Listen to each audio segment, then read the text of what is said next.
திருமூலர் கூட ஆரம்ப கட்டத்துல இப்படிதான் நினைச்சாராம். யோகாலாம் எதுக்கு? இந்த உடம்புன்றதே பாவத்தின் அடையாளம் தானே இந்த உடம்பு. இந்த உடம்பே இழுக்கு, இந்த உடம்பே எனக்கு வேணாம் அப்படின்னு நினைச்சாராம். அதுக்கப்புறம் தான் அவருக்கு தெரிய வந்துதான், இந்த உடம்பு இருந்தாதான் இறைவனையே நம்ம அடைய முடியும். இந்த உடம்பு அழிஞ்சிருச்சு அப்படின்னா நம்மளால இறைவனை அடைய முடியாது. இறைவனை அடையணுன்றதுக்காக நம்ம வேண்டி வாங்கிட்டு வந்ததுதான் இந்த உடம்பு. அப்ப இந்த உடம்பு இருந்தாதான் என்னால இறைவனை அடைய முடியும் அப்படிங்கிறதுதான் திருமூலர் இந்த பாடல்ல விளக்கியிருப்பாரு.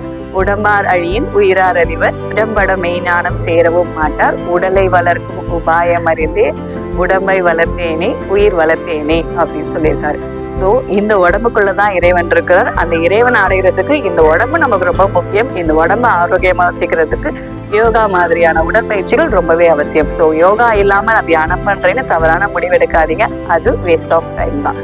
யோகா இல்லாத தியானம் குருடனுக்கு குருடன் வழி காமிச்ச கதையா ஆயிடக்கூடாது. ஸோ யோகா பண்ணுங்க, அதோட சேர்த்து தியானமும் பண்ணுங்க. கண்டிப்பா தியானத்துக்கான முழு பலனும் உங்களுக்கு கிடைக்கும். நன்றி, சந்திப்போம்.